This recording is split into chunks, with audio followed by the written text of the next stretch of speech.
जय श्री राम। दोस्तों, आप सभी का रामायण कथा के आज के इस भाग में स्वागत है। श्रवण कुमार की कथा। राम जी से विदा लेकर सुमन अयोध्या पहुंचे और राजप्रसाद के उस श्वेत भवन में जा पहुंचे जहां महाराज दशरथ पुत्र वियोग में व्याकुल थे। सुमन को अपने सामने देख राम, सीता और लक्ष्मण का स्मरण कर विलाप करने लगे। उन्हें धैर्य बंधाते हुए सुमंत ने हाथ जोड़कर कहा, कृपा निदान, राम जी ने आपको प्रणाम करके कहा है कि हम सब सकुशल हैं।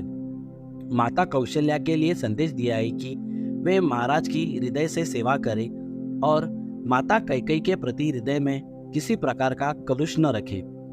भरत को भी उन्होंने पिता की आज्ञा का पालन करने का आदेश दिया है। यह सब सुनने के पश्चात महाराज दशरथ विलाप करते हुए बोले, इस आयु में मेरे पुत्र मुझसे अलग हो गए। इस संसार में इससे बढ़कर भला क्या दुख होगा। महाराज का हृदय विदीर्ण हो गया। नेत्रों में अश्रु भरकर वे बोले, कौशल्य, जो कुछ भी हुआ है वह सब मेरे ही कर्मों का फल है। सुनो, मैं तुम्हें बताता हूँ। यह मेरे विवाह से पूर्व की घटना है।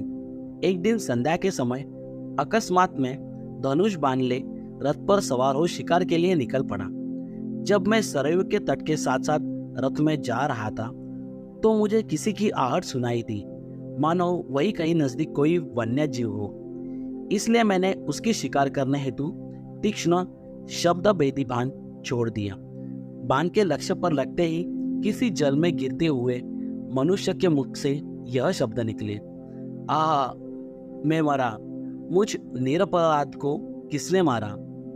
हे पिता, हे माता, अब मेरी मृत्यु के पश्चात तुम लोगों की भी मृत्यु हो जाएगी, और वो भी जल के बिना बिना प्यासे ही तड़प तड़प कर हो जाएगी।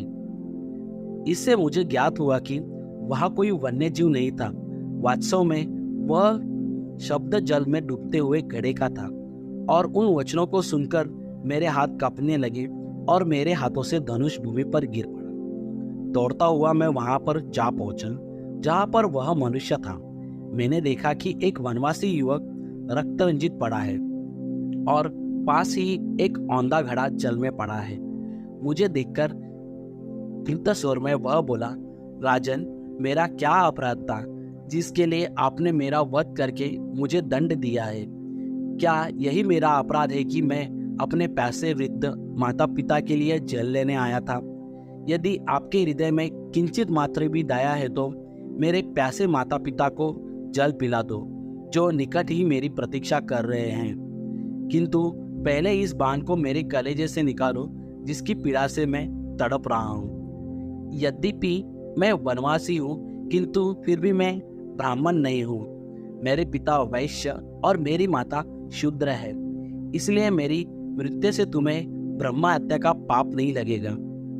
मेरे द्वारा उसके हृदय से बाण खींचते ही उसने प्राण त्याग दिए। अपने इस कृत्य से मेरा हृदय पश्चाताप से भर उठा। घर में जल भरकर मैं उसके माता पिता के पास पहुंचा। मैंने देखा वे दोनों अत्यंत दुर्लभ और नेत्रहीन थे। उनकी दशा देखकर मेरा हृदय और भी विदीर्ण हो गया।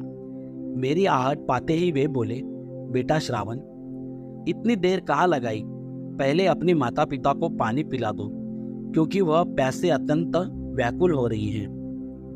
श्रवण के पिता के वचनों को सुनकर मैंने डरते डरते कहा, हे मुने, मैं अयोध्या का राजा दशरथ हूँ। मैंने अंधकार के कारण वन्य जीव के भ्रम में तुम्हारे निरपराध पुत्र की हत्या कर दी है। अज्ञानवश किए गए अपने इस अपराध से मैं अत्यंत व्यथित हूँ। आप मुझे दंड कीजिए। पुत्र की मृत्यु का समाचार सुनकर दोनों विलाप करते हुए कहने लगे, मन तो करता है कि मैं अभी शाप देकर तुम्हें भस्म कर दूं और तुम्हारे सिर के 7 टुकड़े कर दूं, किंतु तुमने स्वयं आकर अपना अपराध स्वीकार किया है, अतः मैं ऐसा नहीं करूंगा। अब तुम हमें हमारे श्रवण के पास ले चलो। श्रवण के पास पहुंचने पर वे उसके मृत शरीर को हाथ से टटोलते हुए हृदय विदारक विलाप करने लगे। अपने पुत्र को उन्होंने जलांजलि दिया और उसके पश्चात वे मुझसे बोले, हे राजन, जिस प्रकार पुत्र वियोग में हमारी मृत्यु हो रही है, उसी प्रकार तुम्हारी मृत्यु भी पुत्र वियोग में घोर कष्ट उठाकर होगी। कौशल्य, मेरे उस पाप कर्म का दंड आज मुझे प्राप्त हो रहा है। दोस्तों, आशा है कि आप सभी को यहाँ तक की कहानी पसंद आई होगी। इसके आगे की कहानी रामायण कथा के अगले भाग में। दोस्तों, आप सभी से ये निवेदन है कि अपने इस चैनल को लाइक, शेयर और सब्सक्राइब जरूर कीजिए और कमेंट करके आपका अभिप्राय भी जरूर दें। और हाँ, साथ ही साथ बेल आइकॉन को भी प्रेस कर दीजिए। धन्यवाद। जय श्री राम।